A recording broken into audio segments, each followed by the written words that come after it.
Good morning. It's 9 in the morning, 9 a.m.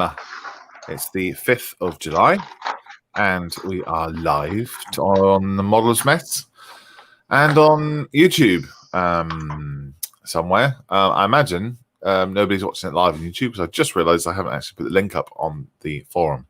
But, we're on Facebook, so maybe while Gary talks, I'll go and run and do that. So we got Gary and myself this morning. Good morning, Gary. Good morning, Malcolm. How you doing, bud? Not so bad, thank you. What are you working on then? So you got the roof on. What progress? Yeah, I have got the top covered on. Yeah. I got the brace put in place like a roll bar. Yep. And I got the front grill done on it. Yes. I made a wee winch there. Because there was no winch actually in the kit, but there is one on the real Land Rover. So made a wee winch and like a towing cable at the front of it. I see. Right.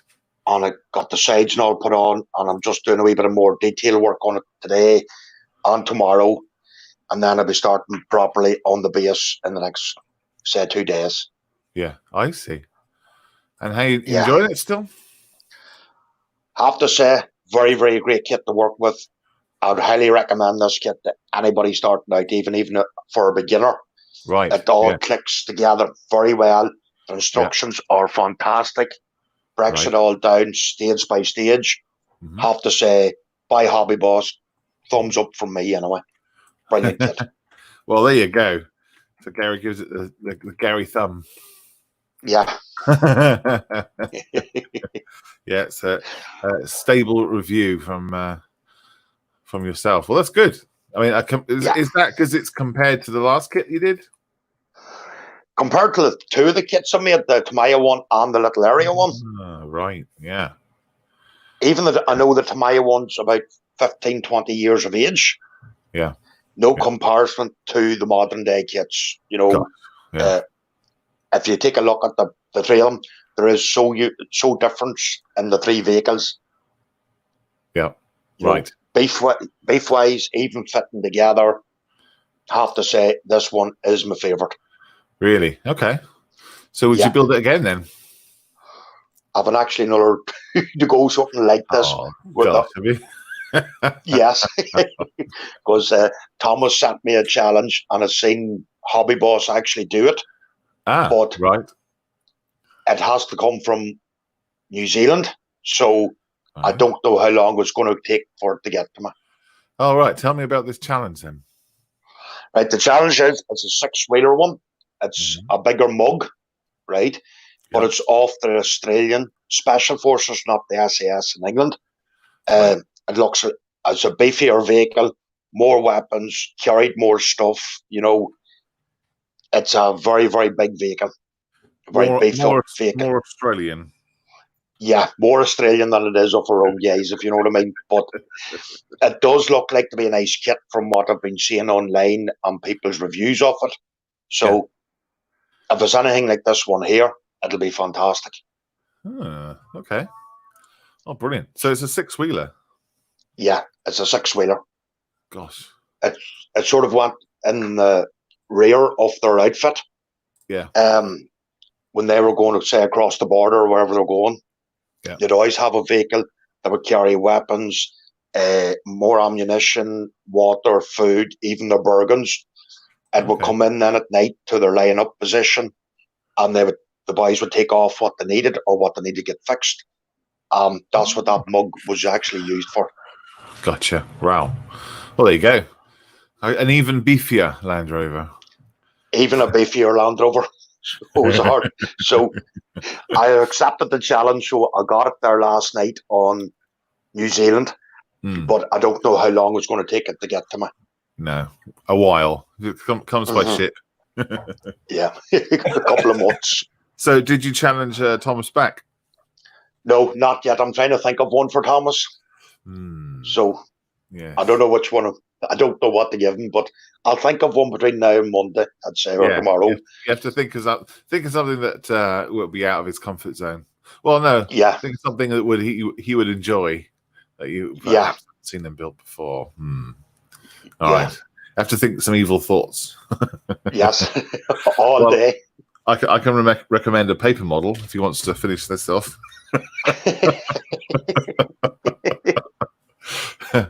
Cheers, Gary, mate. I'm just going to go through the comments, buddy. Okay, Malcolm. All right. Good morning, James. James Skiffins is watching in the house somewhere, and caught your show last night, sir, the model officer. Yeah, it was very good. Really enjoyed it. A really good, fun show. Nice atmosphere in the chat and everything. Jay Arnold. Oh, Jason. Hello, mate. Good morning. You're up early with the birds. Well done, buddy. Postage is usually 4 to 6 weeks, Jason says, from New Zealand. All right. So you've got 4 to 6 weeks to finish that. Yeah. So slow down. Don't rush it. Okay. Right. Where am I? If you've seen it, the shows last time, I haven't moved on at all in my build. So we've got, get my belly out of the way. So we've got these are the back of the back of the legs, and then these are the kind of like the spikes that go up the back of the legs on the Ed 209. And then I've got to put these parts on. But what I was trying to work out before I finished the stream last time was where these go, whether they go on the top. Oh, bit of feedback there. Whether they go, which way round they go, because I know that circle goes against the thigh part, but I'm just going to have to check on the instructions which way round they go. But I don't have to worry about that yet. What I do need to worry about is this part here, and then building these blocks that go around the top end somehow. Not quite sure. Looking at the instructions, if I share my screen, press that button and that one. There you go. So these parts here that I've got are these struts up here, and this is where the thigh part goes onto, and then this is the whole rest. This is the back of the knee, if you like, and that goes all the way down. So I'm working on these bits at the moment, and this circle part here. That is what I'm doing. So I'll carry on. Got some glue. Been using this PVA tacky glue from Anita's. It's very good, actually. When I first started, I didn't like it at all. I couldn't work out whether it was drying quick or drying slow. But if you spread it out quite thinly, it seems to dry pretty quickly, which is good. So I've been spreading that on with a cocktail stick. For some reason, I broke it. Just playing with it the other day. So I get a new one. And yeah, carry on. So one thing I have to remember is if the paper gets wet and you're still trying to manipulate it, you can't. If it gets wet, stop, because it's just going to mash the paper up into like a mash, basically. So what I do is I've got a little lump of PVA glue here to the side, and then I dab the cocktail stick in it, and then I just add it where I need it. And then after a little while, a couple of minutes or so, that PVA glue almost kind of soaks into the paper on both sides, and then dries, and then you've got yourself a good seal. It dries reasonably quickly too. Like I say, just a couple of minutes. And then just using some masking tape to hold it, so I don't sit here for ages. And that's pretty much it. And then you carry on and do that for the rest of the 1 million parts it's got. Yeah. So the other bit I think I need to work on as well today is that top part of the we go. The top part of that knee joint up here. I think it's this. Yes, it's this one here. So I need to cut that out too. My camera always seems quite dark, which is very strange because it's really, really bright. But look, can you see how it doesn't? How this down here is really, really dark. Yeah. But in real life, these two, that and that, there's not much difference in the two. In the two brightnesses here and here. But for some reason, this camera, I don't know what setting it's on. It always comes out looks quite dark on the screen here. Let's have a look at the chat. Thanks, Malcolm, says James. You're welcome. You're welcome, mate. You've got your show coming up today. Are you doing your Sunday parade? Chuck a link in if you are, buddy, because and then we can get people to watch that after we finished here, eh? Jason, he says he's going to put pics of the Mark IV on the mess. Oh, I see. Brilliant. And Thomas Charles is in.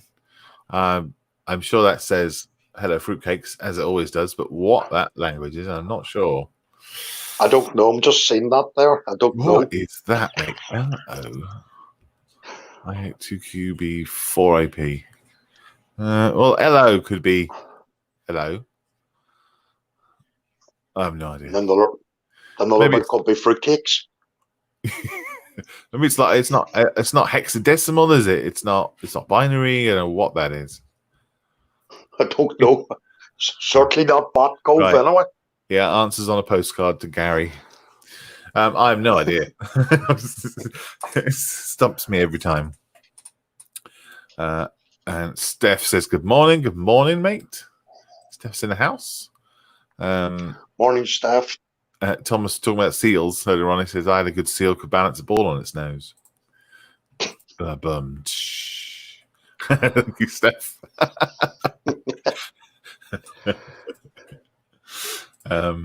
Thomas also says, I thought the RAF going to suspended animation at the weekends. He was surprised to see Steph up and about at the weekend. I see. Thomas says, if you read out the letters individually, it makes sense. All right. Read out the letters individually, Gary. Ready? Go for it. I can't see it there. I don't know where is it. Oh, okay. I 8 2 Q B 4 I P. I see. Hello. I ate to Q before I pee. It's nothing to do with fruitcakes. All right. It's a statement that he doesn't like to queue before he goes for a wee. There you go. That's stumped us. Lovely bit of information. Thank you for that, Thomas. That's a nice image to have at first thing for Sunday morning. Yes, lovely. Got my cup of tea, Sunday morning tea. What did you have for breakfast this morning, Gary? I had a bacon butty. Did you? Wow. Yeah. The Holy Grail. I was up at 6:30 this morning. Good for you. Well done. Well done. Did you is bacon butty a normal Sunday morning thing for you, or is that every day? No, just once and every so often I might have a bacon butty. Yep. All right. Every now and again for a treat. Yeah, just a wee treat. Yeah. I had, well, for my breakfast, as you saw, I had about 9 pills. That's my breakfast. Delicious. Paracetamol, ibuprofen, ramipril, sertraline or citalopram. I can't remember which one it is. Antibiotics and I can't remember what the other one's. Zinc tablet or something. The wife just brings me a handful of pills and thank you very much. Good morning, Mark. Mark's watching as well. So he is. Good stuff. Well, Mark's used to getting up early, isn't he? Yeah. Look up Boulder Creek Railroad on YouTube. Make your own. It's more fun. Oh, what's he talking about? Make your own. Make your own what? Fun jokes. I don't know.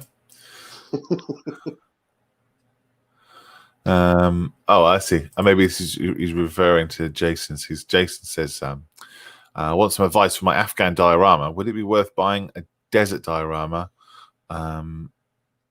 May roll off Amazon. Afghan diorama would be worth buying a desert diorama. Oh, yeah, make your own. That's right. Yeah. What are you doing for your base? Are you doing sand? Yeah, I'm using sand, just ordinary sand, built-in sand. Yeah. Put a couple of palm trees on it at the moment and stuff, and I'll put a lot of weeds and stuff and a lot of boulders around it, like I would have had out in the desert. Yeah, just look up desert scenes on Google, and you get plenty of nice pictures out there to copy from. Yeah. I think he's saying he wants some advice for Afghan diorama. Would it be worth buying a desert diorama? Yes. No, I would say no. Yeah. Actual sand, a bit of PVA glue, and as Thomas says, exactly. There's a chap called Boulder, a channel called Boulder Creek Railroad on YouTube, and he will cover all sorts of things like deserts, lawns, forests, all sorts of different things. He's really, really good. Go and have a look. That would be really good if you made your own. They're very expensive to buy one, you know. And plus, you'd have more satisfaction of actually building it yourself. Absolutely, yeah. You got more control over it then, haven't you? Yeah. Right, there we go. James's Sunday parade will be 11 o'clock, so we'll finish it around then anyway. And there he's also put the link up, look. So if you're on Facebook watching there, just grab that link and we'll go and say hello to James. His channel is called The Model Officer. And I think he's going to be building paper models. He's not.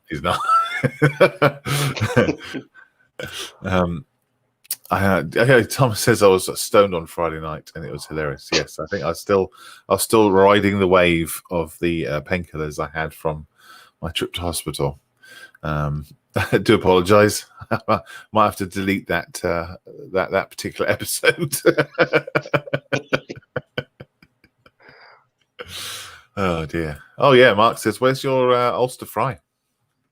No, not this morning, Mark. No, can't have it every day, can you? No. Is that fried bread in the Ulster fry? Yeah, and potato breads, pancakes, soda farls, sausages, bacon, eggs, mushrooms, and plum tomatoes, and black pudding. Oh my god! All right, yeah, that is everything. What about baked beans? If you want baked beans, yeah, but I don't like the baked beans on it. I'd rather have the plum tomatoes. Right. Yeah. Okay. So what's a fowl then? I know I've had fowls before, but is that just a word for like a flat bread? Is it, or is there a special? No, it's actually made of soda farls. It's like a soda bread, you know what I mean? But it's more compact. I think you only get it over here. Yeah, I've seen the word used, like in breads, potato breads and things like that, I think. Yeah. Oh, look at that!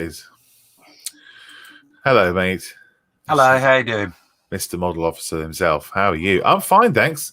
Are you here to do some model making, ready for your 11 o'clock show, or are you here just to produce an advert for your 11 o'clock show? No, it wasn't an advert. The same as last week. I feel guilty of the fact that you got up so early, so I'm here. I am playing with the plastic, so I thought I'd come and join you. You're coming out to play? Yeah. Oh, awesome. Good to see you, man. Mummy said I could come out, so it's all right. Did she? Oh, good. All right. Yeah, well, it won't be long. If you fall over and graze your knee, we'll carry you back. Oh no, don't carry me back. She won't be able to deal with it. Yeah, no, good show last night. It was good fun. I enjoyed it. Thank you. It was a bit of a laugh. Yeah, it was. But what else is in the chat here? So people are talking to each other, which is great. Ulster Fry, is that the Chinese name for Ryanair? Now that's good. Now, if Thomas thought that up himself, then I've got to give him credit for that one. That's funny. Yes, Mark says Thomas, you're on form this morning. Brilliant. So, Thomas, James, what are you working on today? well, funny enough, not a paper model. What? Yes, no, I'm going to come and join you Monday, hopefully, and get that done. Oh, cool. Okay. That's the plan. But I know I'm just playing with my cockpits for my. No need for that, was there? Just cockpits. No. I don't know why that was funny. Go on.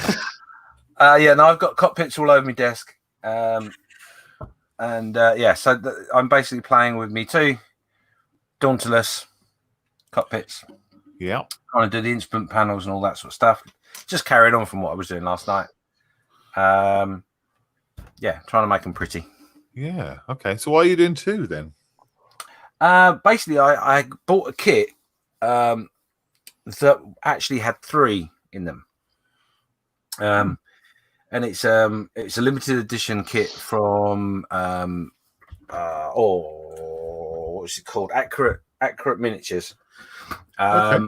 And they were for to do with Operation Torch, I think it was, in the Pacific.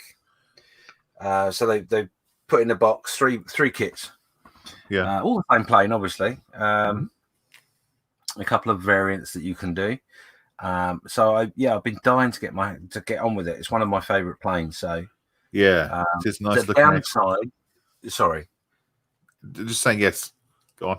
Sorry. The downside is that when I bought it, I did buy it knowing that the gentleman basically said to me, "I don't know if everything's there," which to me always says you do know that something's missing. So that had a reflection on the price that I paid.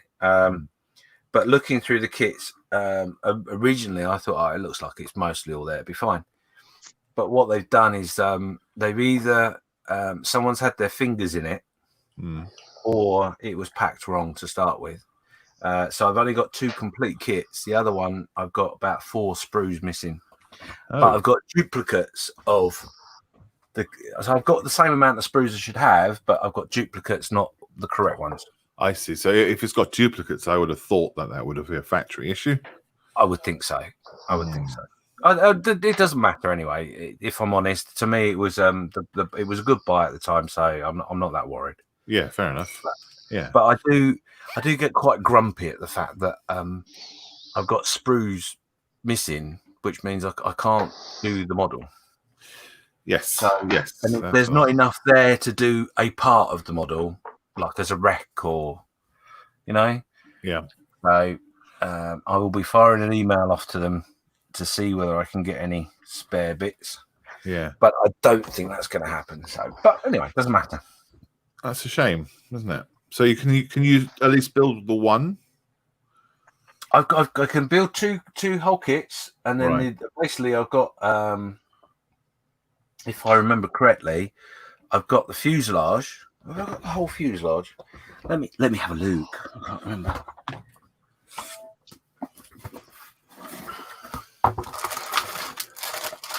Yeah, so I've got 2 fuselages, but no wings.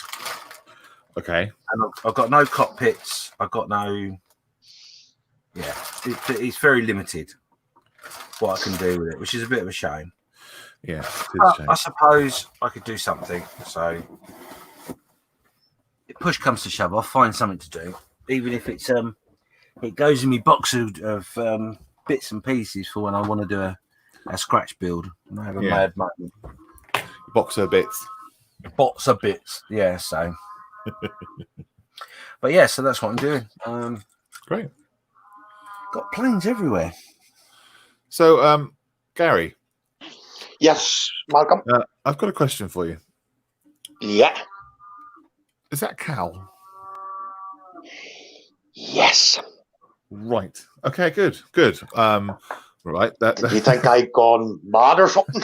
No, I was trying to work out what that was, and I couldn't. Was it here? Was it in the house? Was something playing on YouTube in the background on my computer? Had I clicked on cow noises or down at the farm or something?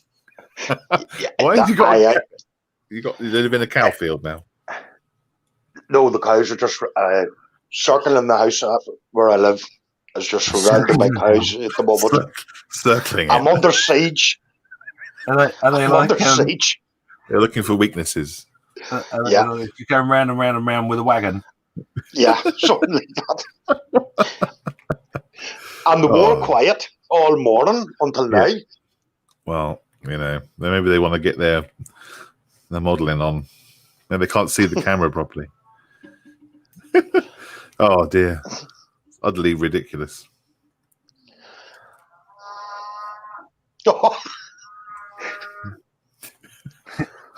I know what that one's saying. He's saying, "Yeah, I'm on YouTube." YouTube. He's on YouTube. Get your phones out. Okay. Well, that's brilliant. Gary's live with the cows. Yes.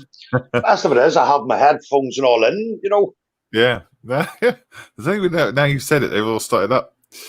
Yeah. So Thomas says he's in bed waiting for the wife to bring me bacon sandwiches, sarnies and tea in bed. But he's just realised he's not married. Whoops. Well, Steph's given some good advice to Jason about the building a Afghan diorama. Just trying to think. Steph, it would probably be quite good if you used your that technique that you put up on the YouTube about the paper. If you use that as a base, that'd be quite good. Yeah, go and check out Steph's model, the budget modeler, Jason, on YouTube. Oh, Jason's off. Cheers, mate. You've got to build a fence in the garden. Crikey. He's obviously making sure the cows can't get in. I'm sorry about that, boys. I am sorry about that. No, don't apologise. Hey, it's fine. It's extra colour to the show, isn't it? Not colour that we asked for, but it's live from the barn. Yeah, please keep live from the cow shed. It's milking season. Not milking. Yeah. Milking. Calving season. Yeah. Milking season. God. Steph says, stop having a cow. And Thomas says, Gary is making a motor car. And Thomas says, Gary, your video keeps freezing. Good one, Thomas. Good one.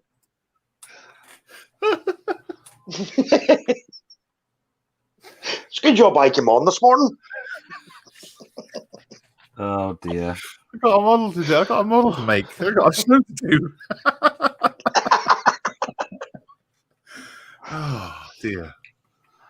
Be sheep next time, won't it? Don't talk. There is sheep in the field as well, so I don't want them to go off next. They keep the sheep and the cows in the same field. Yeah. Oh, okay. They keep them separate in England, don't they? What is that then? Not always. Do they? Not always. Not always. No.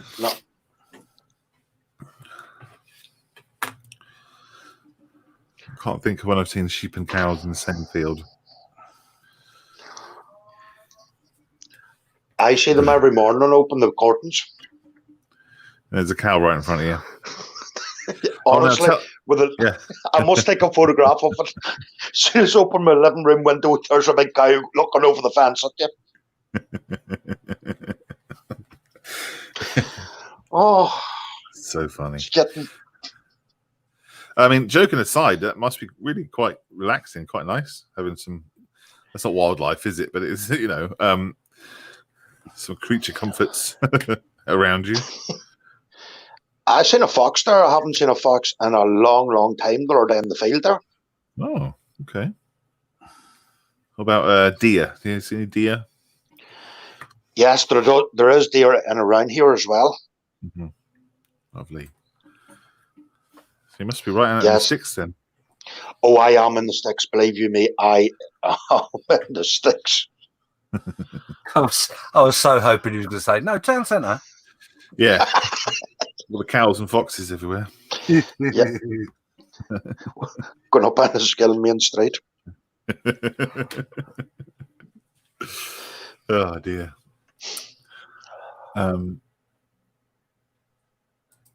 Thomas says you can't keep sheep in the same field as cows as you end up turning the milk. Okay. As in you.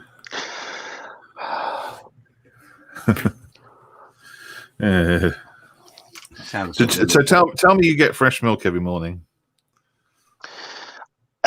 Yes. Oh, lovely. Directly from the udder. Best way to drink it. I have to say, I'm spoilt out here. Yeah.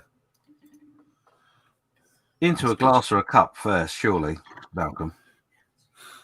Well, yeah. When you say direct from the udder. Well, not directly. You know.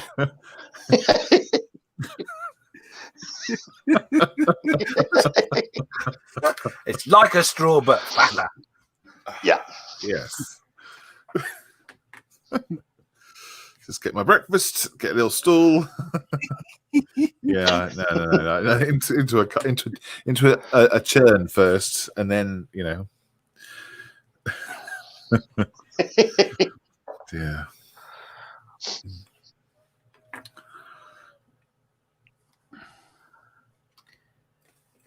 We have 4 watching, I think, on Facebook. Yep. We do. We do indeed. Which is great. Hello, 4 people. Oh, okay. Factoid from Thomas. You can make model glue from milk. It's called casein. Oh, I've heard that before. Is it like a really hard and brittle?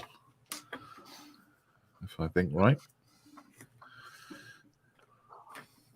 There you go. You can go make your own glue. I can see the Steph making the video now. The budget modeler. Yeah. Yeah, and once you finish, you can get yourself a drink. Kill 2 birds with 1 stone. Yeah, that's right. Crazy.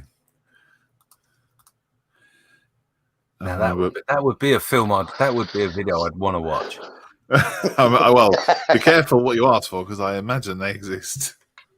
Come on, Steph. I challenge you to do it. What are you talking about? If you can, at the beginning of the video, you getting the milk fresh, that would be even better. Yes, that'd be good. Thomas Charles says, sorry, Malcolm. Thomas Charles says the cream of the crop this morning.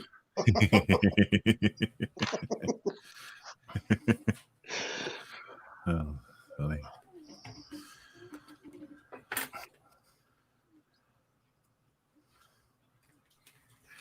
So is there I assume you have a garden and they're behind a fence then? Yeah. All right. Right.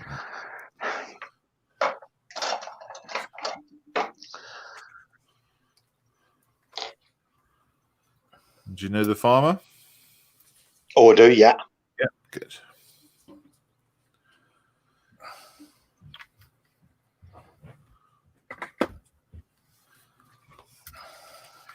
So what other animals has he got on the farm? Sheep, chickens, and a couple of sows as well, and a big ram.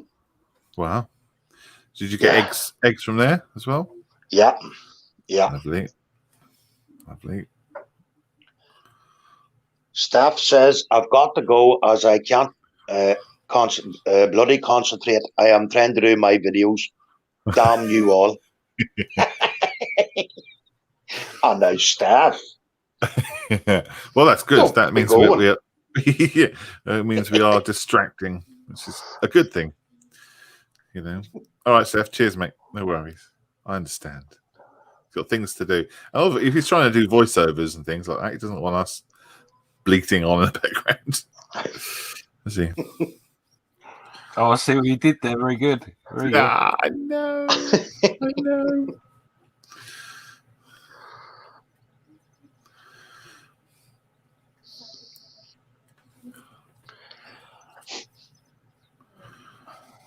Oh, start with a fiddly one. Crikey. A super fiddly. So, James, last night you said that your webcam app to control your focus didn't work when you had StreamYard running. Yes, I don't know what was going on, to be honest. Very strange.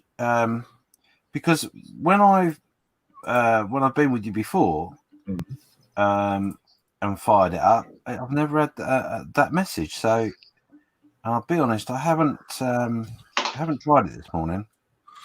Okay. No, I've never had that before. No. So it's the Logitech webcam controller app. Yeah. Is the one that I use. And then when it opens up down the bottom, there's a button you click that says webcam controller, and then you click advanced settings, and then focus is in there. Yeah. Nope. Never had it. It's kind of like a standalone app that's separate completely to any StreamYard or Chrome or anything like that. So I don't know. Yeah, that's right. And I think, well, unless I've downloaded the wrong one, which is quite possible. The other thing I noticed was that I could do. It was like a studio option. Does that make sense? Yeah.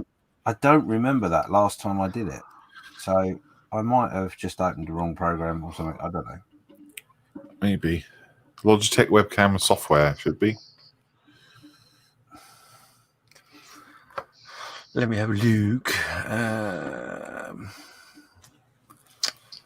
Good idea. Let me try it while I'm with you, as you are the tech expert. It's Logitech Capture, as it comes up as. Yeah, no, that's not what you want.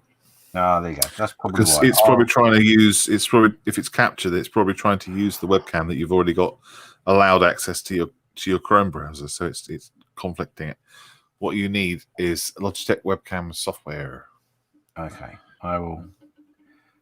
I know I had it. I know I've used it. So I'll just have to have a look on the. I'll just share my screen for you. See it. There we are. This one. It's called Logitech webcam software. Right. Yeah. So I click down here, and that brings up this window, and then the advanced settings are here. Oh, okay. Yeah. So this is the focus bar. Basically, you can see in the top left of my screen still going. Yeah. So I can manually dial it in, or if I can't be bothered, just click that button, and then you've got all the brightness stuff here. So, but this is what it looks like on mine. Okay. Okay. Cool. Yes, I will investigate. But yeah, it's definitely by Logitech.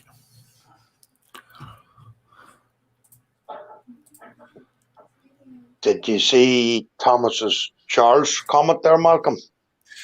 This one, YouTube modeler trampled by cows. Yeah. Sponsored by Accurate Armor. Armor.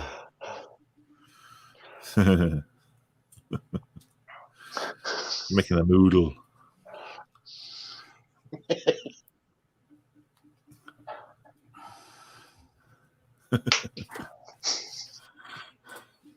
Probably typing into YouTube furiously. Puns for cows. No, puns about cows, not puns for cows. Puns for cows.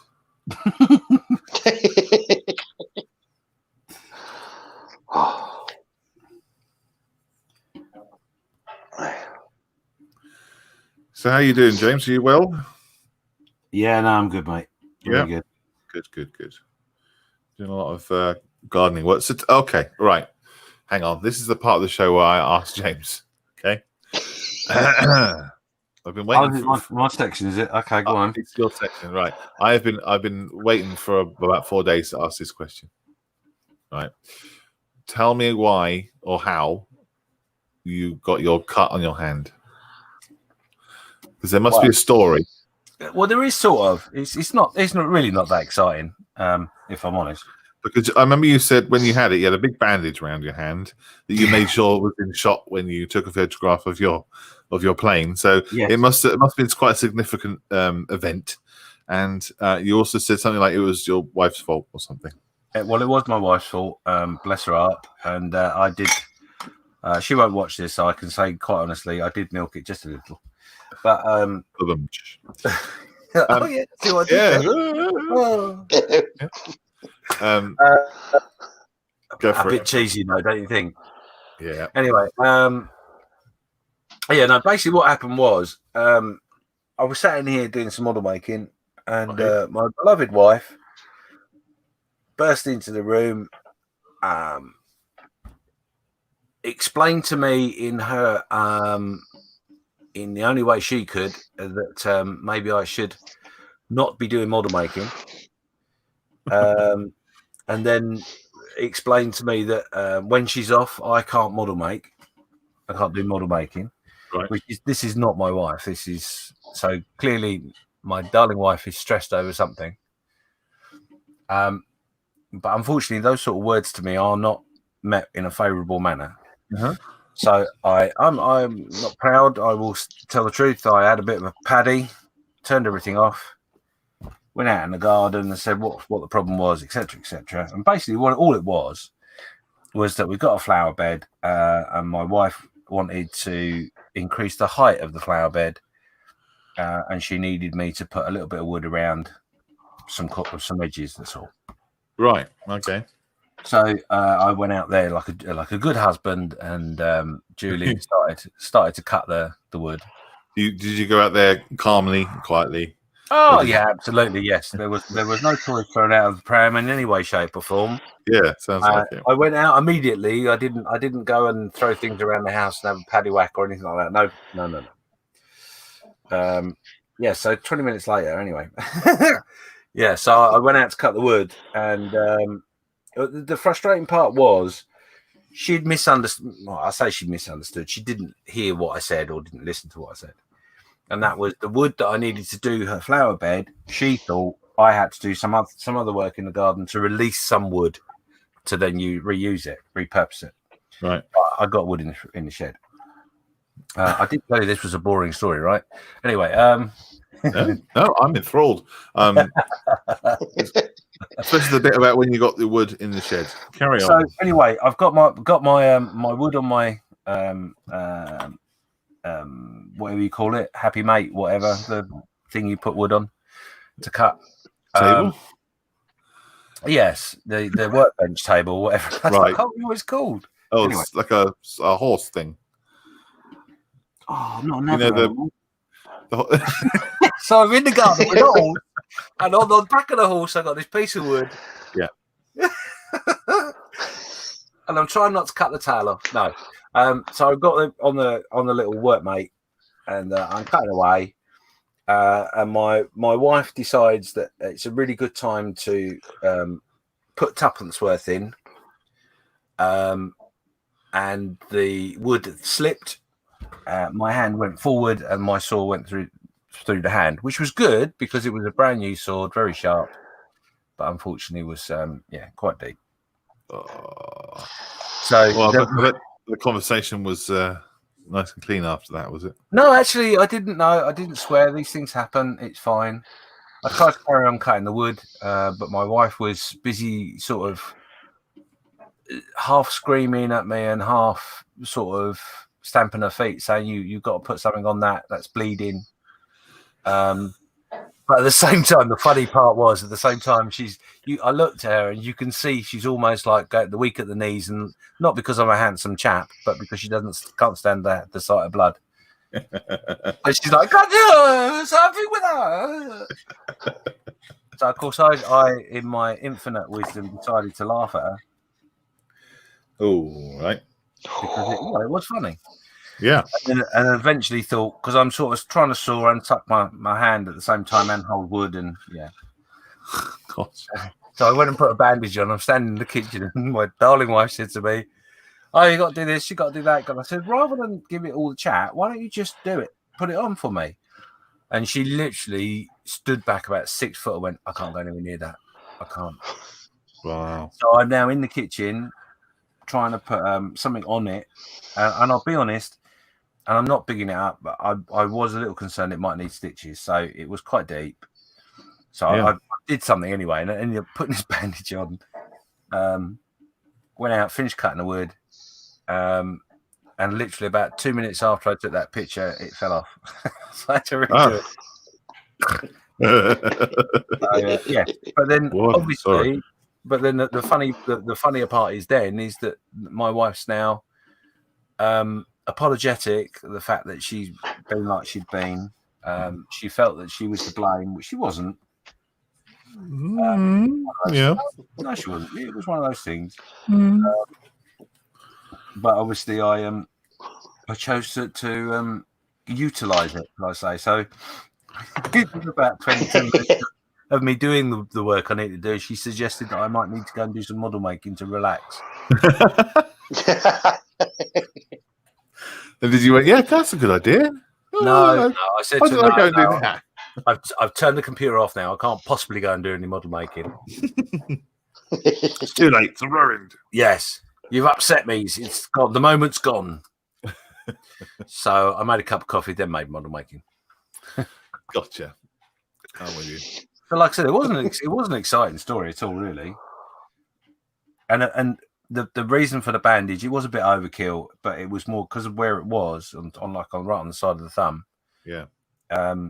I was a bit worried about quite how, if I moved the hand and what I did and all that sort of stuff. So, I didn't want to go to hospital. And you didn't have to. No, well, it would have only been steri-strips at the very most. It wouldn't have been anything more. Yeah, I'm with you. So I can do steri-strips myself. Well, I've got a staple gun somewhere. So you did you get it fixed then properly? Did you get it the height changed adequately? Oh yeah, no, the woodwork was all done perfectly. Even though she she stood there going, "I'm not sure that's the quiet." All right. But shut up! I'm doing what you asked me to do. Yeah, all right. Is she at work this morning? She is, bless her heart. Oh right, yeah. Yeah, she's meant to be off today, but she's gone in to help out. So. The patience but the of good a news man. is she's off for nearly 2 weeks, so that's cool.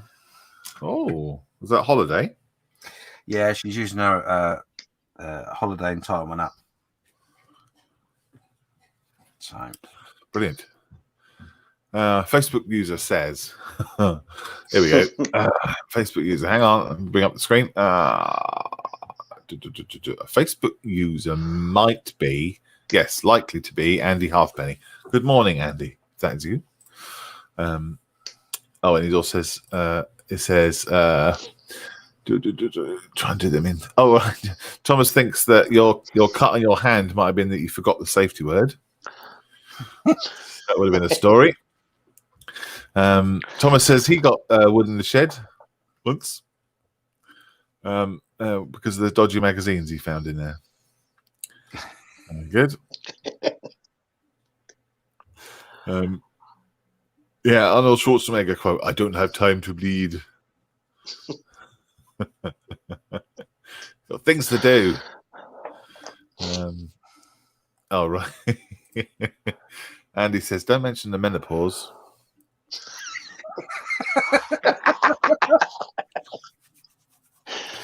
Oh dear. Yeah. Mention it and stand back. Fireworks. Run. Yeah.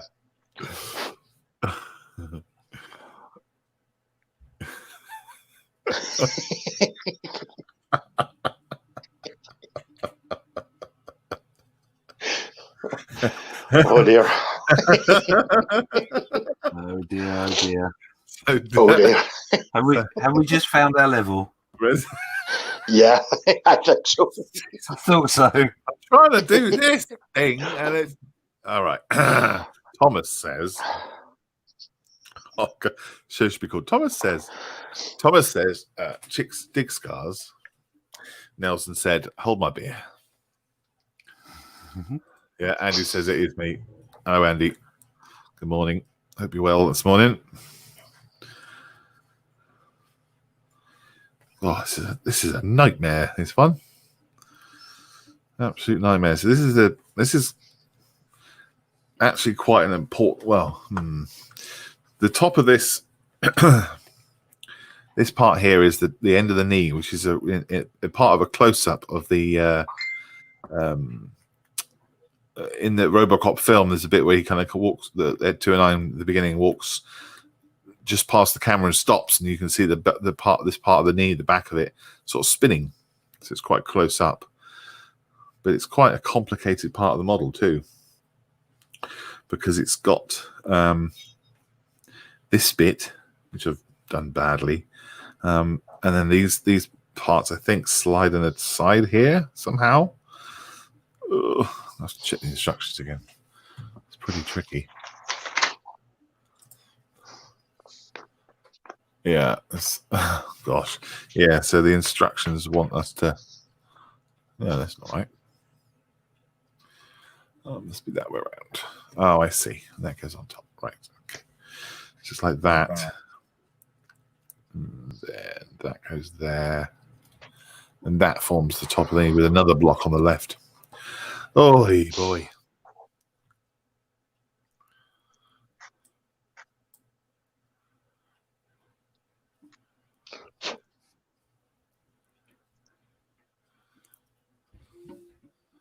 Okay.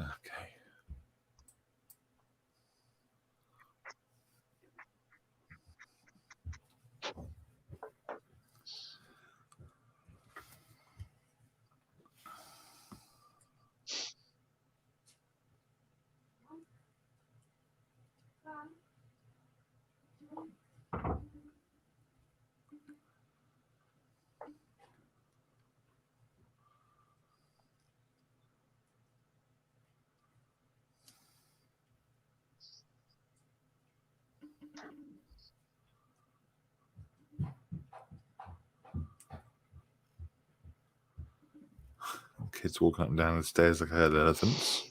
I don't know if you can hear that on the microphone. But where just there is a wall on the other side of these monitors, and that wall is the back of the stairs. So anyone climbs up and down the stairs. When I'm sitting here, I can hear bang, bang, bang, bang, bang.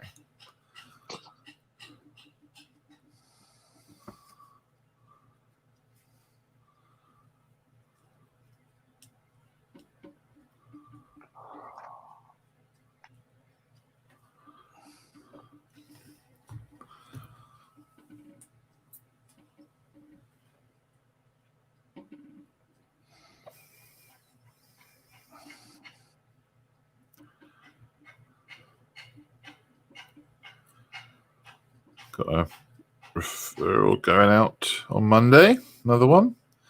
Cool. Yeah, another good one.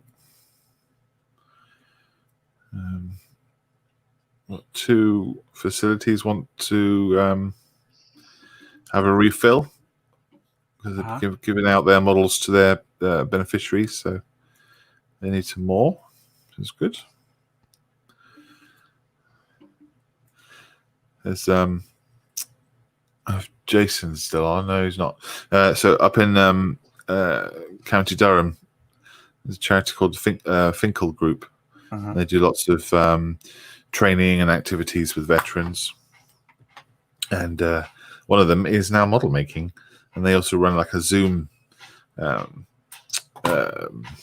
meeting, modeling session, and they all kind of join in and just like this, I guess, and make their models. They haven't got a Models for Heroes volunteer up there though, but they're kind of just doing it over their own back. But we're providing them with the resources and tools. Yeah, really good. Really enjoying it. In fact, I guess it's this kind of similar setup, Gary, to the Eli Center. They're finding a lot of benefits are coming out of the model making, and that chaps have engaged where they normally wouldn't, and all sorts. So yeah, quite happy to support them. It's kicked off very well over here at the moment, even through lockdown. I've had people private mailing me, to see when we're going to go back and stuff like that. Yep. Plus, we've got the psychiatrist now doing a model kit, which is even good. Oh, Gary, if you can get a photograph of a psychiatrist building a model kit, that would go on front page, I think, of the site. Oh, don't you worry. I will get to that. Yeah, make sure it's you get a photo release or something, but that would be really good. One thing I will say about Dr. Art, he's very keen in this, very, very keen in it. Yeah. Yes, he is. Yeah, when I spoke to him, he was all for it. Which is really good. Yeah.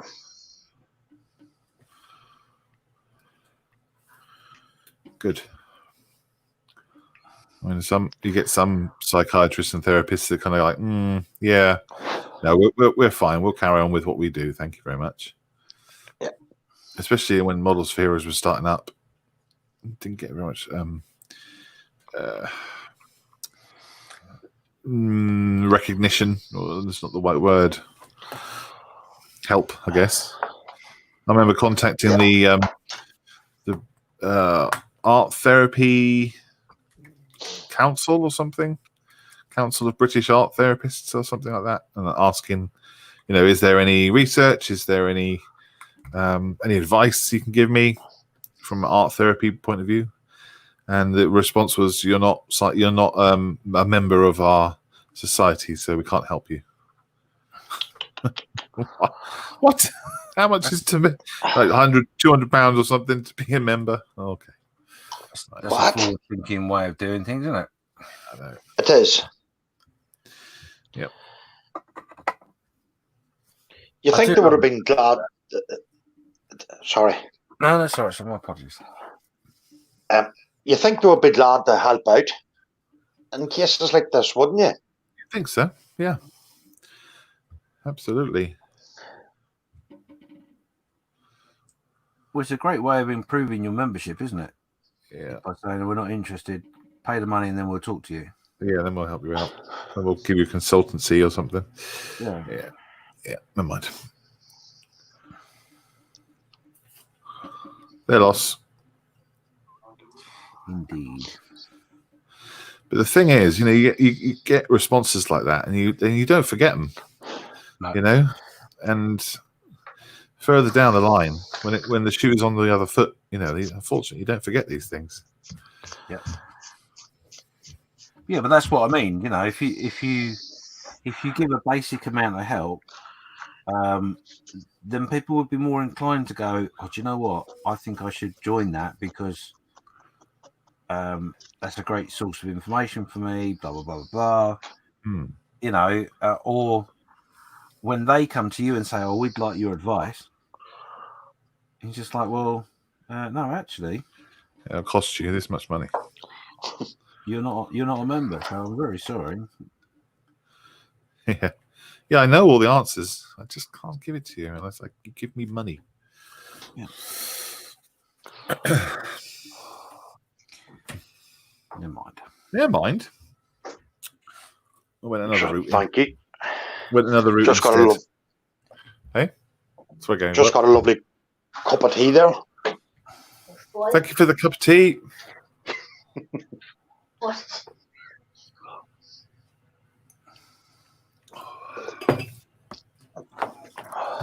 Tea deliveries. Nothing like yes. Okay, so just when I think I've done the fiddliest part, I have to end up doing another fiddly part. I get fiddlier and fiddlier and fiddlier.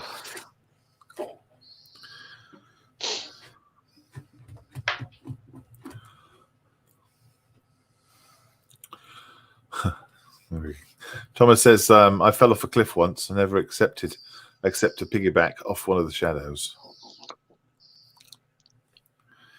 No, I said that wrong. I said it really badly, so I should read it first, shouldn't I? I fell off a cliff once, never accept to piggyback off one of the shadows. There we go.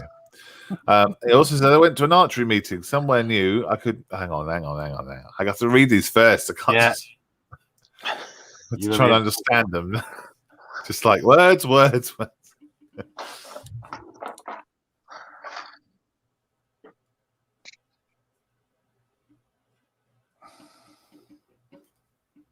Oh, okay. Trying to understand it, and then okay. Thomas says I went to an archery meeting, and it was somewhere new, but I couldn't get lost. I just had to follow the arrows. Oh, yeah, I know. Yeah.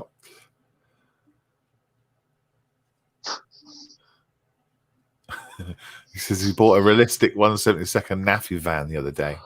And it's very realistic as the pies and sausage rolls are impossible to cut. That's good. That sounds about right.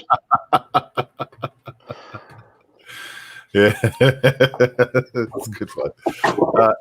Oh, Steph's here. Hi, Steph, you. Morning. Morning, Steph. Morning. Good to see you. Yeah, just thought I'd pop in and say hello. Yeah, thank you.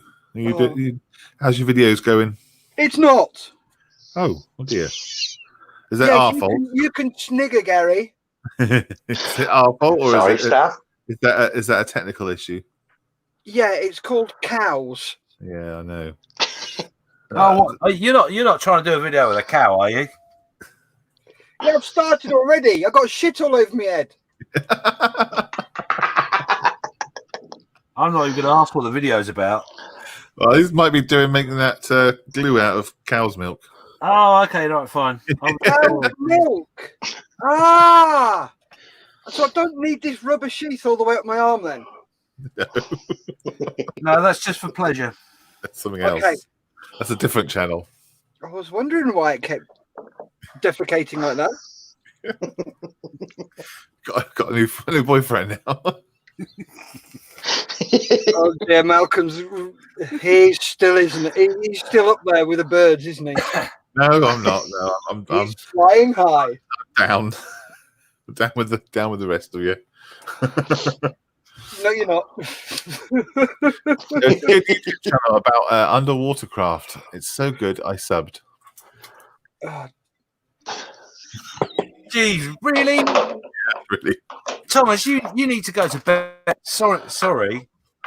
Anyone that's got this much energy, humour at this time of day on a Sunday needs to go to sleep. Something else. He says, I went to art therapy. It did nothing for me, but my pencil felt better.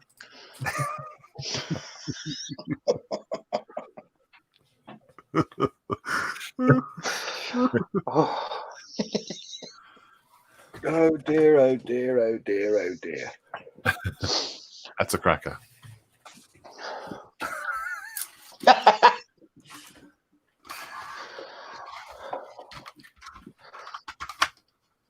Andy says it sounds like Thomas has robbed a Christmas cracker factory.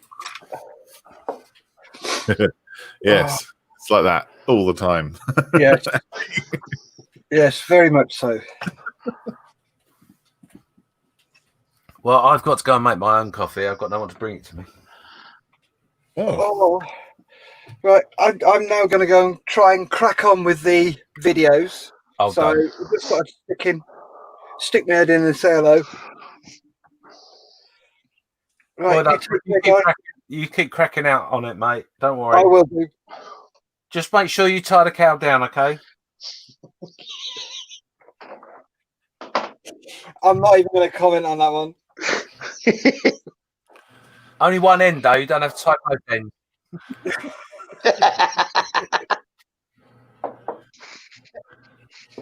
So I can't use me wellies with a Velcro on cows then?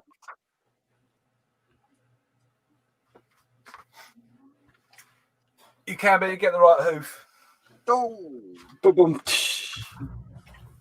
Right, later, guys. Best I can do. Right, Steph. Be good.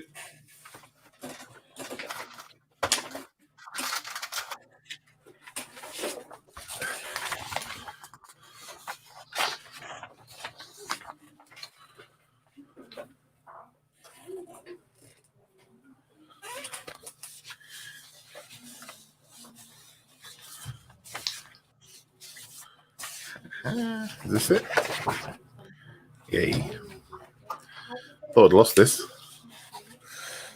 Put it back.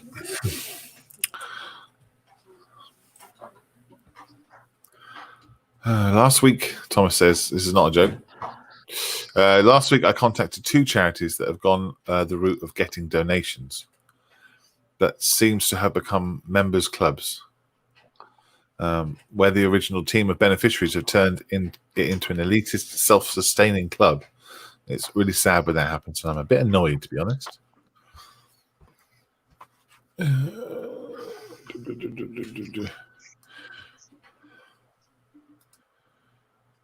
Members clubs. What was that for then, Thomas? In what subject is that? Thomas says he used to work at a Christmas cracker factory, but he had to leave because he snapped. Jeez. Not Thomas. Bob Monkhouse is the spirit of Bob Monkhouse, I think. Yeah. You must hate it though. You must type this really good joke in, and then we just destroy it by reading it out.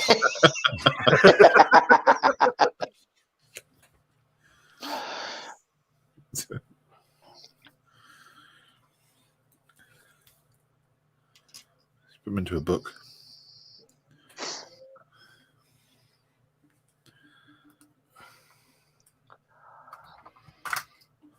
Oh. Running out of space on my desk.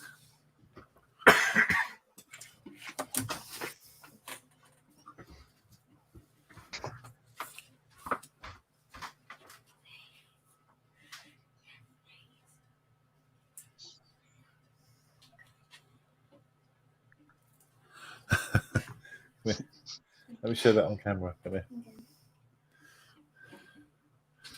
I have to switch cameras for this. Hang on. My daughter's got me.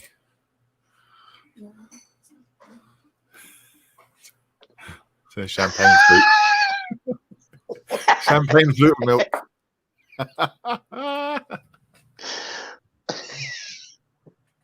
Thank you, darling.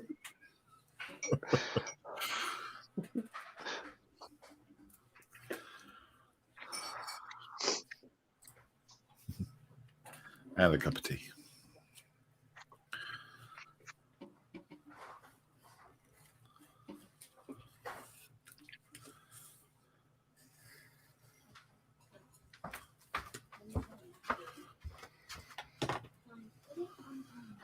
I'll tell you, these scalpel blades I got the other day. Crikey. I mean, I know blades are meant to be sharp and everything, but it's almost like there is no effort required to cut this paper. And going back between this blade and that blade, this one here, which I'm using now for scoring because it's so blunt, it's night and day. Yeah. You know. Where did you get the blades, Malcolm? eBay. eBay. Okay. Okay. Sorry, I said eBay is like a question, and it came out like I'd never heard the word before. eBay. I got it from eBay, I believe. Either that or Amazon. There's one place I'd never shop is Amazon. No, out of political choice, or just you haven't? No, I ordered a thing once a couple of years ago. Mm-hmm. They said it was posted to me, and it never arrived. Oh. Was that through Amazon directly, or was it a shop that uses Amazon? It was a shop that uses Amazon, I think it was. I was looking forward to it as well, and never got it. Never even got my money back. Oh, wow. That's not right. Did you complain? Yes, I did. And nothing was ever done. Oh. So that done me then with Amazon. Right. That sucks. Was they usually, well, in my experience, they're usually really hot on, getting refunds and things. And that's why it's really tricky for some shops to be on there, Yeah. That's a shame. Was it a lot of money you lost? £300. Good God. Bloody hell. Yeah. I ordered 2 1/6 scale action figures. One was off the Desert Rats, and the other one was a German sniper in Stalingrad. Yeah. Never got them. Wow. Well, what made you want to just give up on the trying to get a refund then? Just fed up with it? I just fed up with it, you know what I mean? You have all the emails, that they sent you, and I sent them all back, never got it. Said it was delivered to the house, was never delivered to the house. Right. That sort of done me with Amazon. Yeah. That's a real shame. It's a lot of money. Yeah. I have the same problem with Hermes sometimes. Hermes will say they've delivered something to a beneficiary.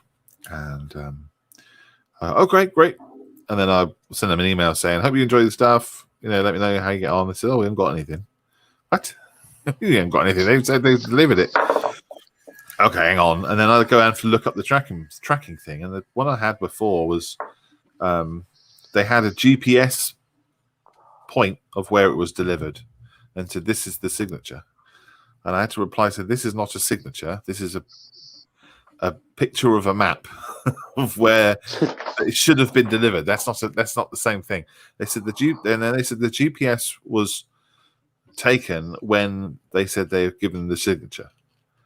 I said, well, it's not a signature, is it? It's not a, this is given to somebody and they have made their mark. It's just someone's drawn something on a map.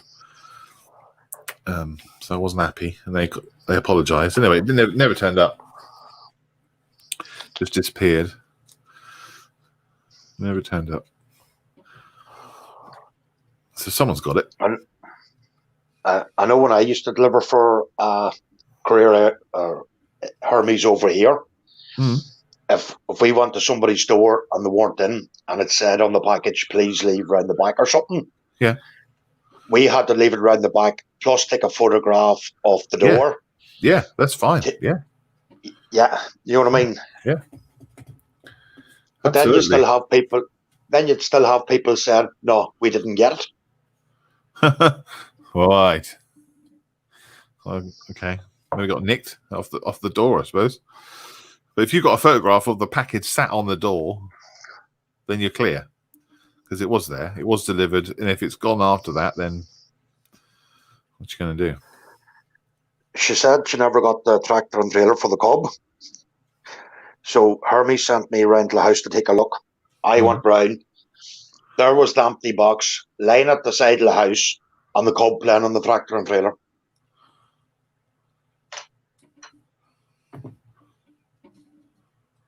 Huh.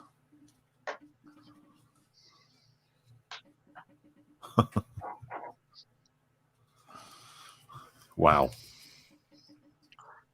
But you used to get people like that that would try to pull the fast one to get. Oh, right. Yeah.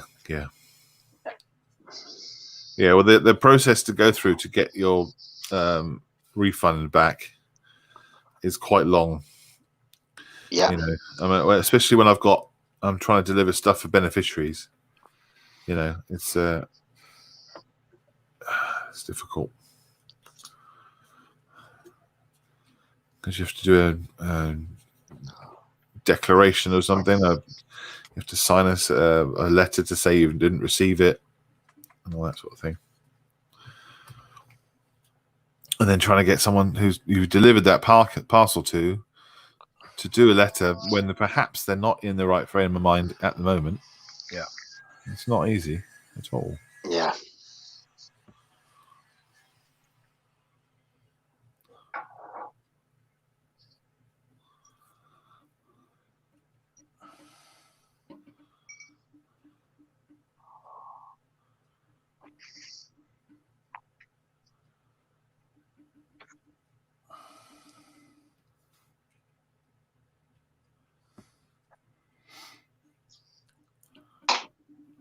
Yep, Steph's gone. Sorry. He went back to work. He just popped in to say hello, Thomas.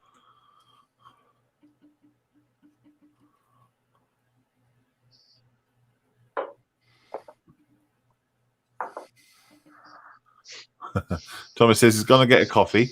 Any requests? Don't come back is not a request.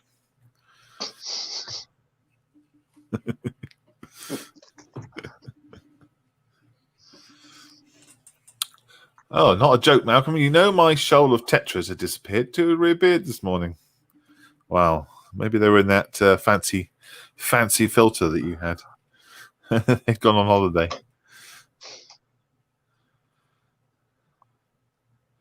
I remember my parents talking about fish tanks, guys. I remember my parents' fish tank. They had bought 2 coolie loaches, those little sort of snake-looking things that live in the gravel. Anyway, they bought 2, and they swam down to popped them in the tank. They swam down to the bottom, disappeared in the gravel, and they never seen them again until they sold the tank. They cleaned the tank out. They thought they'd gone and just died somewhere. Years later, they sold the tank, cleaned the tank out, all the gravel. There's 2 coolie loaches in the bottom. Unbelievable. It's been living in the bottom of the tank for years. I think they're nocturnal. That's probably why they didn't see them. Come on. You guys keep fish, Gary James? No. I got fish in the pond, but no, I don't really keep fish per se. No. My mother used to keep fish, all right. Oh, yeah. Aquarium, you mean? Yeah. Mm-hmm. She had a massive one in the living room. Yeah. A tropical one. Yep. Oh, she loved the fish. Yeah, I do like sitting down and watching them. I've got a tank full of swordtails, and they're just lovely to sit and watch. And it's kind of by the telly as well, so you can turn the telly off and then switch the tank on. Mummy's one lit up and all, at night there. Oh yeah. Yeah. Or like a blue light or something, like a moonlight thing. Something like that. Yeah. Or it was a lovely fish tank, all right, but just wouldn't be my cup of tea. No, they're expensive, and I have a lot of anxiety about the thing breaking all the time. A lot of my recurring dreams are about fish tanks, believe it or not. Old fish tanks with fish still in, abandoned fish tanks with fish in it. That's my recurring nightmare. Weird, isn't it?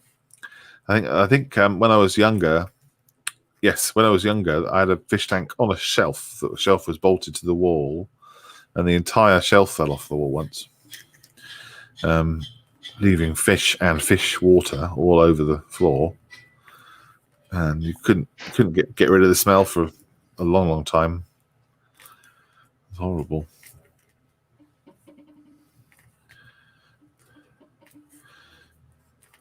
They're pretty easy to keep look after, though. Once the tank's established, it looks after itself almost. Yeah. Although Mummy used to clean it out once a month. Yep.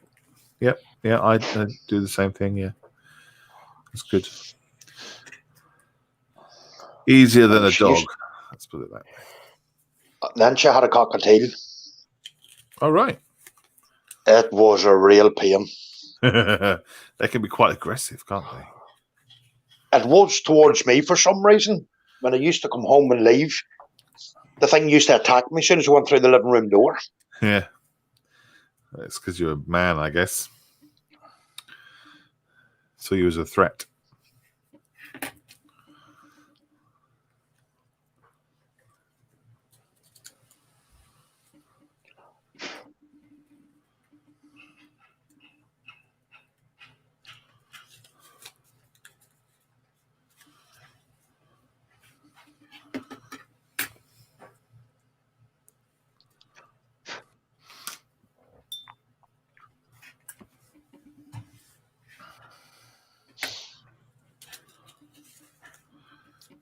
Okay.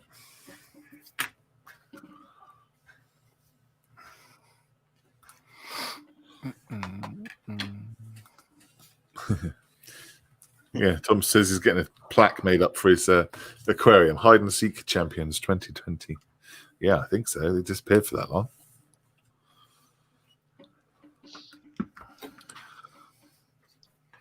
Thomas had his parents had a Plecostomus that lived for 25 years.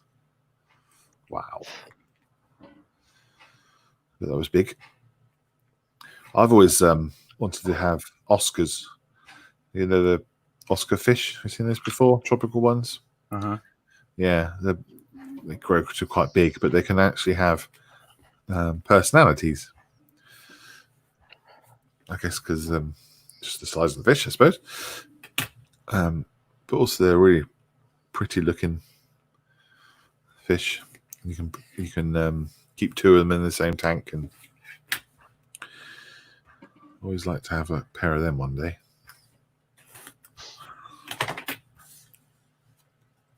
Got really bright red scales down the side of their body, like kind of like a mirror carp. You know, if you do any carp fishing. So, what have you got in your pond then, James? Well, yeah. Shabunkers is what I've got in there. No. You got shabunkins. Shabunkers. What the hell's a shabunker? Well, it's like a shabunkin, but it's just pronounced differently. Yeah, that's the one. Shabunkers. Brilliant. Yep. Anything else? There is another one in there, but I can't think what that is. Is it a tench or a koi? It might be a tench. It's not koi. What colour is it? It's quite dark, and it likes to live in the bottom of the pond. Is it long and slender? Fairly. Might be a tench. I had a guy come round to clean the pond out this year, and he did tell me what it was called, but I can't remember. Oh, didn't you post a picture of it on Facebook? I did, yeah.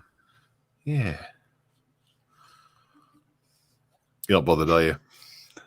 Oh, to be honest, it's I bought it as a shabunka, and it clearly isn't. Hang on, I have to Google it. Shabunkins. Otherwise, I look like a fool. Take the Mickey. Shabunka. No, you're probably right.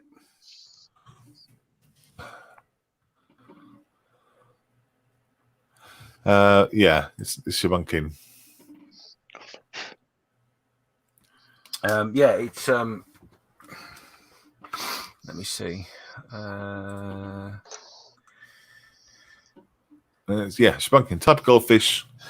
Lots of dots all over them, different colours. Yeah. I've got three of those. They're only like small ones. Yeah. And the one that was existing. but like I say, he's been in the pond now for many years. I can't think exactly how many. And we thought he'd died several times. So yeah, the fish do that, don't they? he's lucky to be there. So we're lucky to have him. No, what I mean is, when I bought it, I bought about 6, and a heron coming at them all. But that one managed to avoid the heron. So clearly, I would say the reason being is because it wasn't a shabunkin. Yeah. Whereas the shabunkins were obviously roaming around, being all very happy, and the other one was right at the bottom going, "You idiots!" Yeah, you got to live down here. Don't be all shiny and that. Yeah, you wait. Someone, oh, I told you. I told you so. No, look so silly in the mud, eh? Ooh. Mm.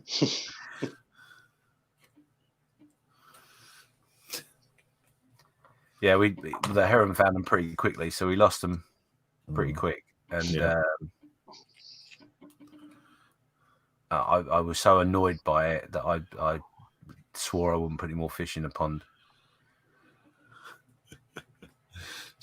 I imagine going like you chasing this heron. It's got 6 of your shabunkins in its mouth, and you fall to your knees and you shout up at the sky, "No more shabunkins! I never do that again." No, I was shouting at the heron, "You wait! I can make glue out of you." I think that's a cow, isn't it? Oh yeah, that's right. Sorry, heron milk. I'm going to Google that in a minute. How do you milk a heron? With a very small stool.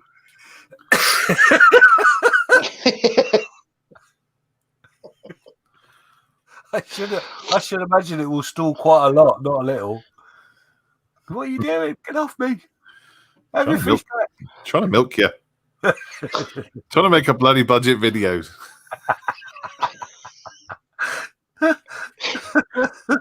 Oh dear, what have we done to ourselves? There we go. Right, I'm not sure this will work. I will try. Just read Thomas's thing out. But I need to. It's a long one. There we go. Thomas says, when I was a little boy, I had a massive carp. Have you read this before? I haven't. No. I need to. Can I read it out? No, I'm not ready. Maybe I should pre-read, shouldn't I? I should have a producer who hands me the ones that have been cleared. You know, screen. Yeah, screen them. When I was a little boy, I had a massive carp. For you dyslexics, it's not a poo. And I was about 7 years old, and my dad was on leave as RSM.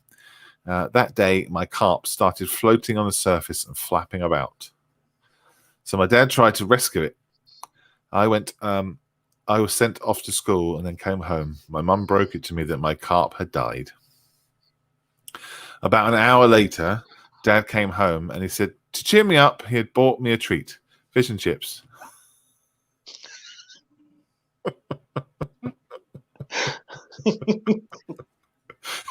He couldn't understand why I was crying, and my mum disowned me. My mum disowned him for the night. Oh dear. Did it have a name? Fishy. Oh, fishy fish. You know, the funny thing is, I used to have a rabbit when I was a kid. Right. And for years and years and years, as I remember it, my rabbit died, and my mum made rabbit stew. Right. Never put me off rabbit stew, but in my mind, it happened on the same day. Oh God! But apparently, because I brought this up with my mum about a year ago and said, "Oh yeah, when my rabbit died, you made stew out of it." I said, no, I didn't. Was this during a therapy session?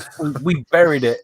We buried the rabbit, and then we had rabbit stew about 8 months later or something silly like that. But in my mind, It's always been same day rabbit stew. Yeah. Did your mum deny it completely then? Oh, absolutely. Did you have a chest freezer? Did I have a chest freezer? Yeah. No. Okay. If you had a freezer, then perhaps your mum would have frozen the dead rabbit for later. No. Okay. I can imagine this coming up in a family therapy session. So you took my baby rabbit. So actually, no, we didn't. Oh. There you go. There's a picture of that fish. Where? Oh yeah, there. Yeah. Tench. Nice. It's yes, yeah, yeah, must be. Don't know. He probably is quite tense being in the bottom of that bucket. Yeah, he had a bad cold that day, obviously. Yes, clearly.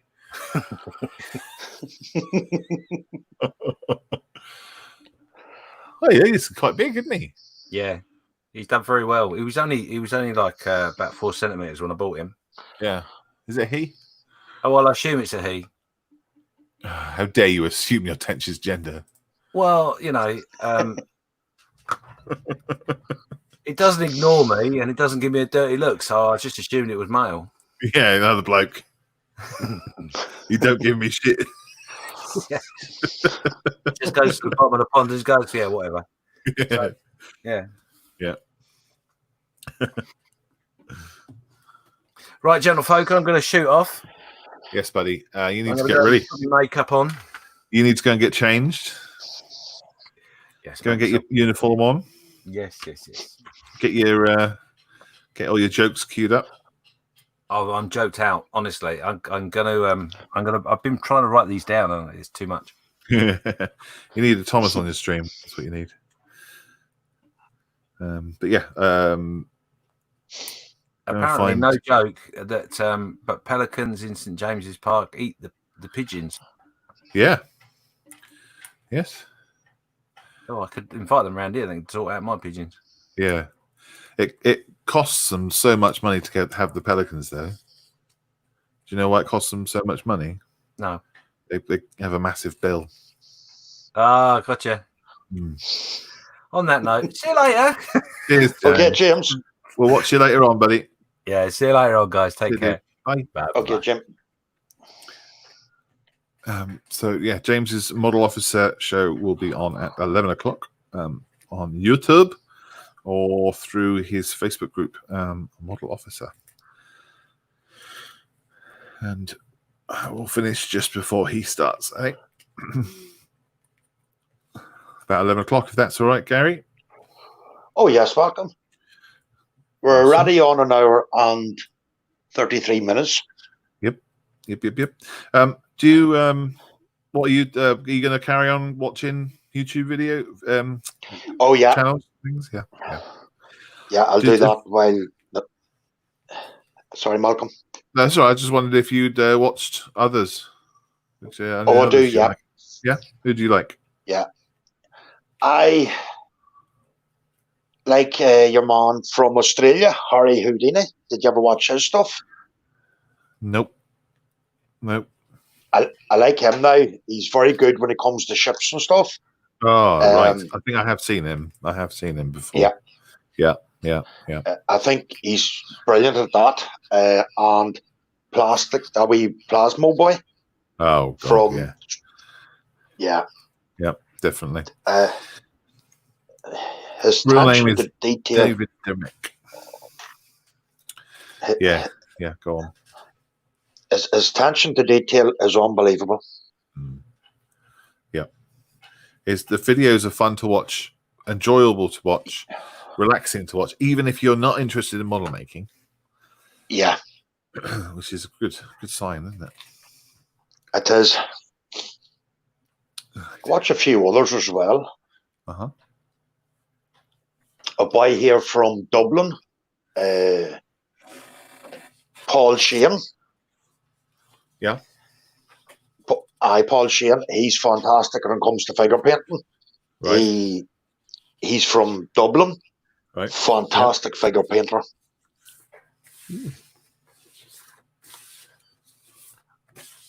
And sometimes I wonder how I get onto these sites because I don't type that sort of stuff, by accident. Well, yeah, it's all linked in, isn't it, to Google adverts and things like that. Yeah. But there's men out there can do amazing things with models. Yeah. Yes, it's good that they spend the time making videos for them as well. Yeah. So we can watch. Do you watch any other live shows? I mean, do you watch any of the e-models guys? No, I don't. Oh, okay. I'm very fond of that young fella who does the quick stuff. Owen. Yeah. Yeah. Trying to get him on, but he's working all the time.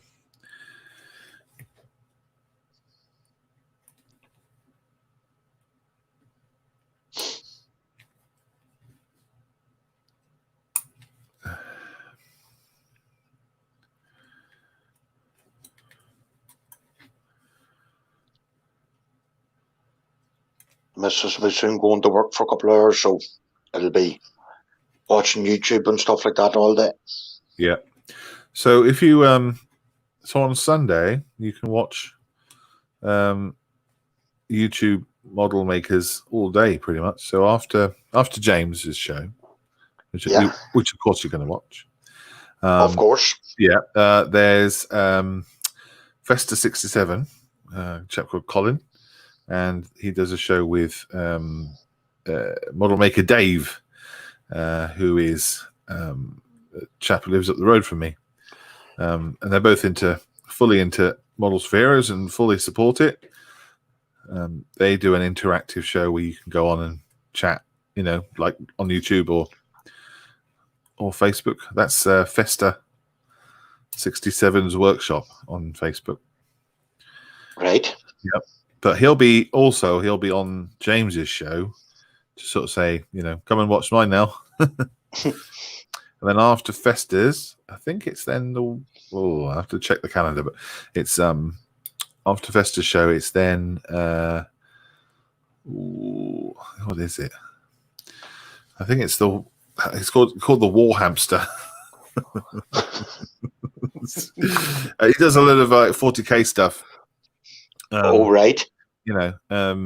And yeah, I mean that's just a good show as well.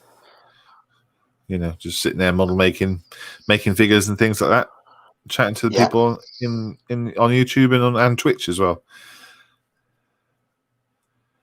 Right.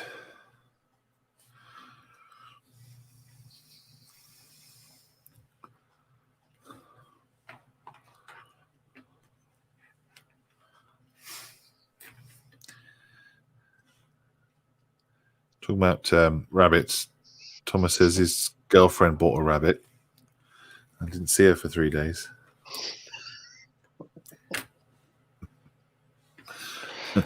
Oh, Thomas. Bloody funny. Yeah.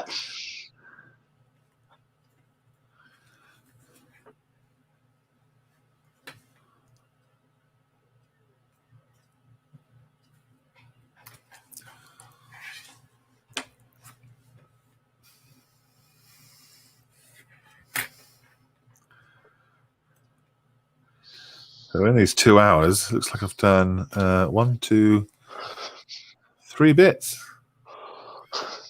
Crazy. I think we done more laughing. Yeah. It was good to laugh though. Yep.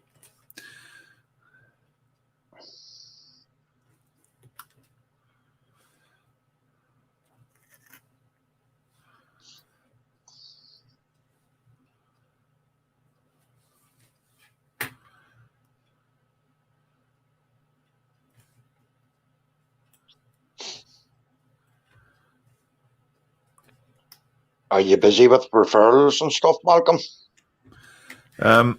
Yeah, so looking at the list, I've got one going out tomorrow by courier, And then on the list, 3 private ones, clinical referrals from therapists around the UK. One of them is through new for us. One of the, TILS. Do you know what TILS is? No. So transition and intervention liaison services by the NHS. So it's set up for veterans transitioning from being in the services and their mental health help. So that's from TILS, which is good because we're going to do a referral with them. And another one from, I can't remember where that one is. And then I've got 2 boxes to send out next week to facilities that are running low on model kits for their groups. Which is great. Yeah, it's good to see. Yep. Supposed to be getting a delivery of model kits from one of the magazines is sending me some stuff this week, so I'll look out for that. And then I've got to go through all the Rubicon donation. Yes.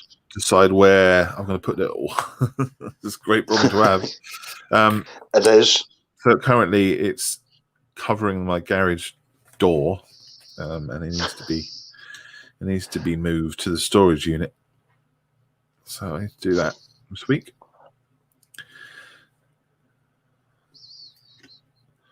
Yeah, start sending some of those out, which is really good.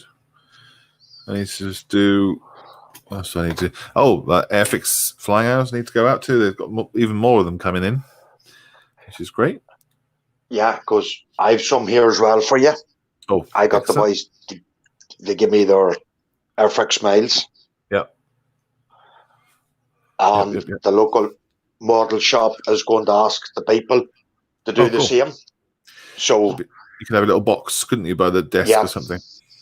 That's what he's going to do for you for models for heroes. That's lovely. Thank you. Yeah, that would be quite nice. Something a bit more different than just a collection tin. Yeah. There's a lot of people haven't, heard of models for heroes. Who? Yeah. I know, especially up here in Fermanagh, never heard of them before. Yep. Well, so it's only in the last year really that we've been growing so big that people start to hear about us.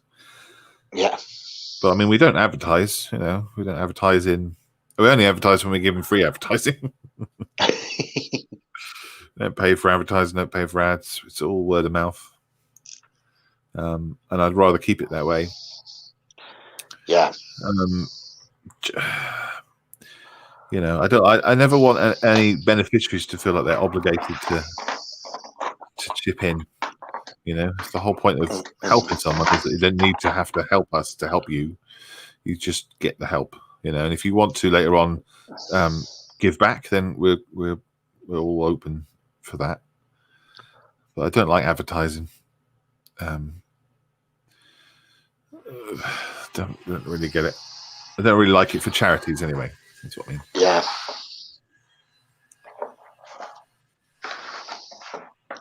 But it's nice to see the way it's starting to help the people over here in Fermanagh too. It's great to see it.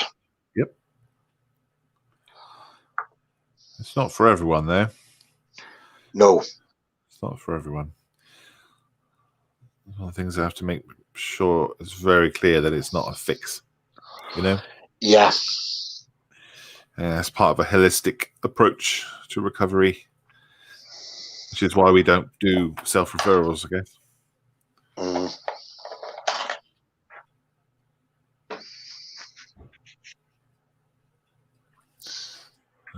TILS is underfunded.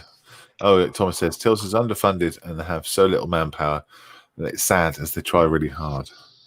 Yes, it's all underfunded, mate, isn't it? All of it. Mm-hmm. Or it's sporadic. funding.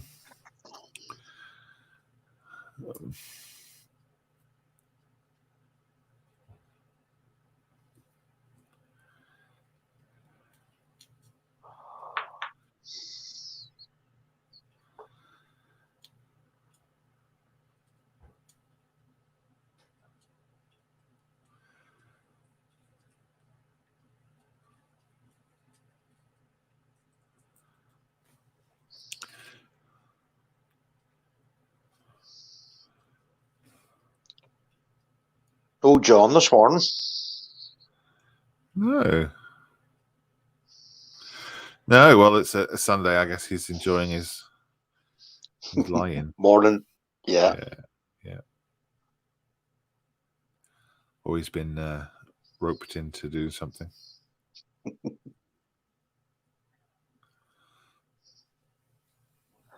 it said Dave's lying up. Yeah, Dave's getting over his hangover, didn't he say? Yeah, he said he was. Before he'd even had the hangover. Yeah. He likes to have a beer or an ale, doesn't he, on a Saturday night? Yeah. I think there are a lot of people like to do that. Yeah. I just stick to the tea and coffee. Yeah, me too. The waters and the juices. Might have a beer occasionally, but very rarely. So expensive. Yeah. To go out nowadays is colossal money. Yeah, you have to save up. Take away from the modelling fund? Don't think so. That's right. Oh, no. The modelling fund. Yeah. Although I want over budget this month. Oh, careful. Aye. That'll be a slippery slope. Yeah. I'll just not get as much this month or next month, sorry. Yeah. Well, cross fingers. Yes. You better. Oh, I really like that kit. Do I really need it at the moment? Yes. Just to sit in the stash. Yes, needs to be there, not in the shop. It's an investment. Yeah. You're investing in your health. I guess the one good argument for purchasing kits is that they tend to hold their value as long as you don't open them. As long as you don't start the thing and then give up and trying to sell it. If you don't open it, just have it, you can then get the market value almost back again as long as you look after it. Yeah. Unless you've bought them new. If you bought them brand new, then obviously they'll lose their value. But if you buy them second hand.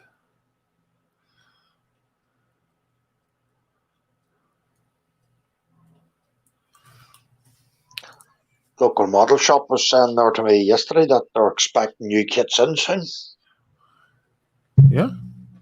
Yeah, so he didn't say who from now, but I think he's just keeping me in suspense to see what's coming in. Yeah, like your dealer. Yeah.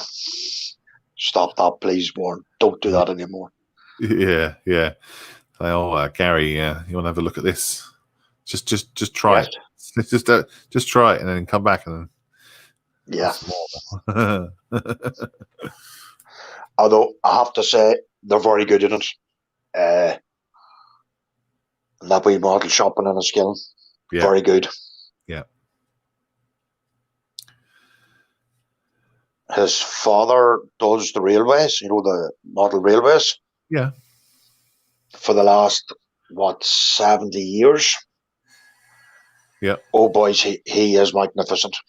Good. But yet he's never done a plastic kit. Wow, really? Yeah. Gosh. So he says when we come out of lockdown and we get things sorted out, he'd like to come along and learn how to make a model kit. Well, there you go. I have to find someone who knows how to do it. Yes, that's the only thing. I'll ask around, Gary, all right? Yeah. See, is there anybody low can give me a hand? Yeah. If you want any advice on paper models. Well, being railway, he probably has made lots of paper models, actually. That's zero gauge stuff.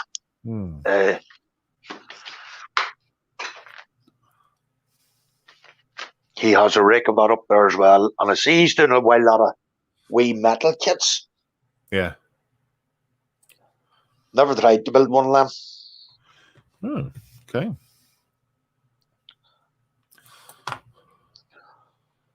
Thomas says there's one with one charity that constantly asks for monetary help from the beneficiaries, and it really irks me, which is why I like M4H. Oh, good. Good. Yep. Don't directly ask at all. Oh, no.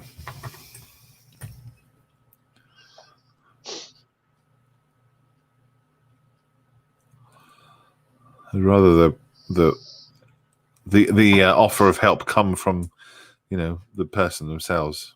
Or say, oh, this has really helped me. Maybe I should get involved and try and help pass on my skills to others. Which just proves how effective it is. If you get into it.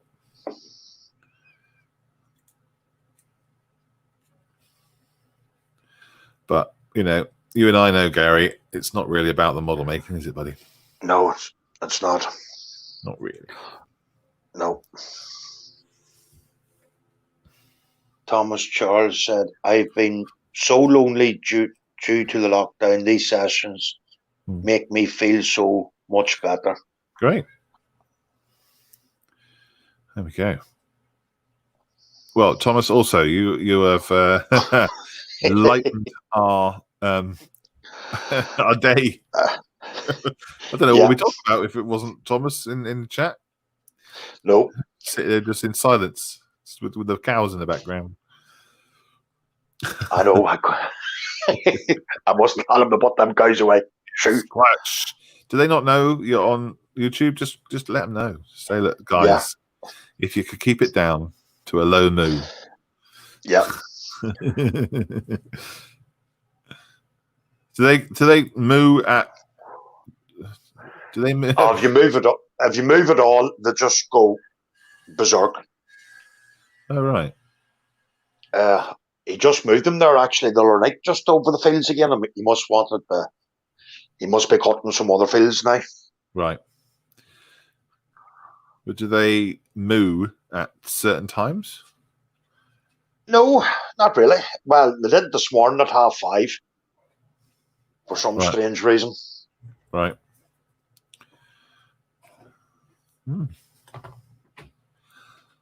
What's the technical term for mooing? Don't know. I just feel like a bit of a child saying, do they moo? Do they moo? Oh, oops. Oh, did I just kick him out? Did you see that? Out. James? Yeah. Oh, God, did I? I just hit remove instead of... Oh, maybe he logged into the wrong stream. James says here, these online sessions have been really great and look forward to it continuing.